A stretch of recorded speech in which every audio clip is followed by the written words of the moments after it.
नमस्कार बच्चों हमने कल पाठ नंबर 9 गीत का कमाल का भाषा अभ्यास कार्य किया था। इसमें हमने प्रश्न नंबर 1, 2, 3 और 4 तक हमने किए थे। आज हम इससे आगे का अभ्यास कार्य करेंगे। तो सबसे पहले आप बुक निकालिए और पेज नंबर 20 प्रश्न नंबर 5 देखें। यहाँ पर दिया है, उदाहरण के अनुसार शब्द चुनकर लिखिए। यहाँ पर जो है ये पिंक कलर का बॉक्स दिया हुआ है, इसमें कुछ शब्द दिए हुए हैं। सिंचाई, खुदाई, पुताई और पिसाई, ये शब्द दिए हुए हैं। इन शब्दों को हमने देखा। अब यहाँ पर देखिए प्रश्न क्या है। एक उदाहरण दिया हुआ है, क में खोदना, खुदाई। ठीक है ना। इसी तरह से हमने नेक्स्ट शब्दों को ख, ग और घ का करना है। पोतना, पीसना और सींचना।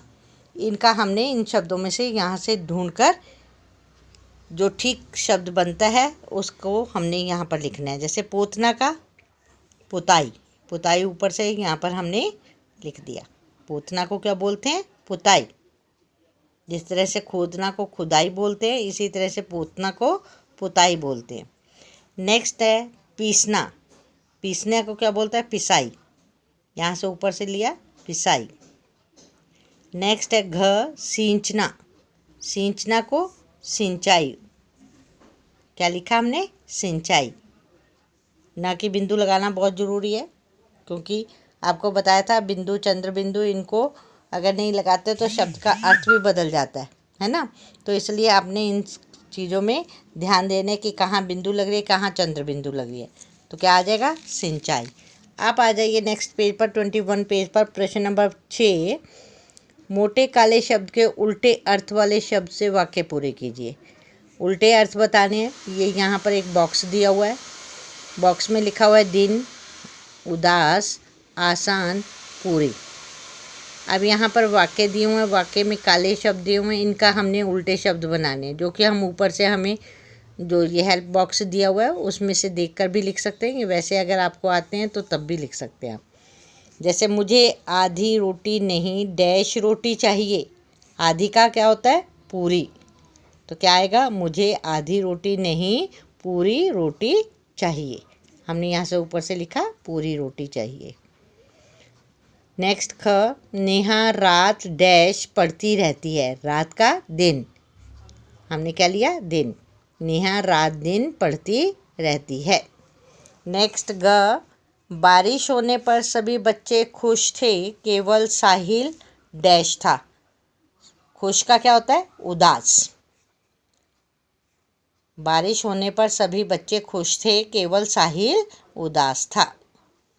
नेक्स्ट घ, यह घड़ा उठाना मुश्किल नहीं डैश है। मुश्किल का आसान। तो यहाँ पे क्या आएगा? यह घड़ा उठाना मुश्किल नहीं आसान है। तो बच्चों हमने इस तरह से हमने जो ये काले वाले शब्द थे इनके हमने उल्टे शब्द लिखे। जैसे आधी का पूरी, रात का दिन, खुश का उदास और मुश्किल का आसान। ठीक है, आपने लिख लिया इसको, और साफ साफ लिखना ध्यान से। अब आ जाइए प्रश्न नंबर 7। प्रश्न नंबर 7 में है, नीचे दिए गए वाक्यों में सही निशान विराम चिन्ह लगाइए। विराम चिन्ह यानी कि जहाँ पर आराम करते हैं, विश्राम चिन्ह जिसको बोलते हैं। जैसे कि हमने एक वाक्य पढ़ा, उसके बाद हम सांस लेते हैं, रुकते हैं थोड़ा सा, उसको विश्राम चिन्ह कहते हैं। वहाँ पर एक चिन्ह लगाया जाता है। यहाँ पर बॉक्स में दिया हुआ है पूर्ण विराम और ये है प्रश्न सूचक। पूर्ण विराम हम सिंपल वाक्य के, साधारण वाक्य के पीछे हम पूर्ण विराम लगाते हैं, और प्रश्न सूचक चिन्ह कहाँ लगाते हैं? जहाँ पर हम किसी से प्रश्न पूछते हैं। तो यहाँ पर पहले का आधी रात हो गई, ये क्या है? साधारण वाक्य। इसके बाद हमने पूर्ण विराम लगा दिया। ख, क्या यहाँ गीत बिकता है? अब क्या आ गया? क्या से हमें क्या पता चल रहा है कि ये प्रश्न पूछा जा रहा है? तो हम यहाँ पे प्रश्न सूचक चिन्ह जो है इस्तेमाल करेंगे। इसके पीछे लगाएंगे प्रश्न सूचक चिन्ह। क्या यहाँ गीत बिकता है? नेक्स्ट है ग, सोनू को लड्डू गुलाब जामुन और जलेबी पसंद है। ये भी सिंपल वाक्य है, साधारण वाक्य है। पूर्ण विराम। नेक्स्ट, घर, तुम्हारा घर कहाँ है? ये पूछा जा रहा है, प्रश्न पूछा जा रहा है, तो हमने प्रश्न सूचक चिन्ह जो है उसका इस्तेमाल किया है। तो अब आपको पता चल गया कि कहाँ पर जो है प्रश्न सूचक चिन्ह का प्रयोग हुआ है और कहाँ पर पूर्ण विराम का लगा है। पूर्ण विराम साधारण वाक्य के पीछे पूर्ण विराम लगा है, और जहाँ पर प्रश्न किए गए हैं या प्रश्न पूछे गए हैं वहाँ पर प्रश्न सूचक चिन्ह का निशान लगा है। इसके बाद आ जाइए नेक्स्ट, प्रश्न नंबर 8।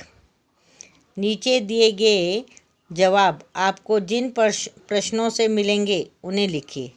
अब ये यहाँ पर उत्तर दिए गए हैं और इसके हमने प्रश्न बनाने हैं। जैसे क में क्या है, पिताजी बाजार गए। उत्तर मिला हमें, पिताजी जो है बाजार गए। इसका हमने प्रश्न कैसे बनाएंगे? पिताजी कहाँ गए? पिताजी कहाँ गए, प्रश्न सूचक चिन्ह लगाएंगे, तभी हमें इसका उत्तर मिला हुआ है ना, पिताजी बाजार गए। ठीक है। नेक्स्ट ख आता है, रोहित ने दोस्त को गीत गाते सुना। अब इसमें उत्तर में क्या है? रोहित ने दोस्त को गीत गाते सुना। अब प्रश्न क्या करेंगे? रोहित ने किसको गीत गाते सुना? रोहित ने किसको गीत गाते सुना? दोस्त को, है ना। यहाँ पे उत्तर में था रोहित ने दोस्त को गीत गाते सुना, तो यहाँ पे प्रश्न क्या बना? रोहित ने किसको गीत गाते सुना, प्रश्न सूचक चिन्ह लग जाएगा इसमें। ठीक है। नेक्स्ट इसी तरह से ग है, उत्तर दिया हुआ है रोहित झगड़ालू लड़का था। अब ये उत्तर दिया हुआ है रोहित झगड़ालू लड़का था। इसका हमने प्रश्न बनाना है, रोहित कैसा लड़का था। झगड़ालू की जगह हमने क्या लगाया? कैसा। रोहित कैसा लड़का था, प्रश्न सूचक चिन्ह लगाएंगे यहाँ पर भी हम। ठीक है। रोहित कैसा लड़का था, यहाँ पे प्रश्न सूचक चिन्ह लगेगा। हो गया क्लियर? तो आपने यहाँ पर प्रश्न बनाने सीखे कि उत्तर हमारे पास है तो हमने प्रश्न कैसे बनाने हैं, क्योंकि वैसे तो अधिकतर ये होता है कि प्रश्न दिए होते हैं हम उत्तर बनाते हैं, लेकिन यहाँ पर उल्टा है कि यहाँ पर उत्तर दिए हुए हैं और हमने उसके क्या बनाना है? प्रश्न बनाना है। ठीक है। तो अब इसके बाद आता है, नेक्स्ट आता है प्रश्न नंबर 9। 4 या 5 पंक्तियों की कोई भी स्वरचित हास्य कविता लिखिए। स्वरचित यानी कि जो अपने आप पढ़ी हो जाए, हास्य कविता, हंसने लायक जो कविता, उसको लिखें आप। यहाँ पर ही बच्चे ने लिखी हुई है कविता, एक उदाहरण दिया हुआ है। आप अपनी तरफ से भी कोई भी कविता लिख सकते हैं। ठीक है। तो इसमें कोई वो नहीं है कि भाई आपने ज़रूरी यही नहीं लिखनी है, इसके अलावा भी जो आपको अगर अच्छी कोई कविता आती है, हास्य वाली कविता है, तो आप उसको लिख सकते हैं। लाइन छोड़ने की ज़रूरत नहीं है। जैसे इस बच्चे ने लिखा है, एक इस साइड पर, एक इस साइड पर, एक इधर और इधर, ऐसे लिख सकते हैं। ठीक है ना। तो आपने 5 पंक्तियों की ये कविता लिखनी है। देखो मैं ये जो उदाहरण वाली कविता है इसको पढ़ रही हूँ, मेरे पीछे पीछे बोलेंगे। हाथी राजा आए, हाथी राजा आए, खूब लड्डू लाए, खूब लड्डू लाए, सबका मन ललचाए, सबका मन ललचाए।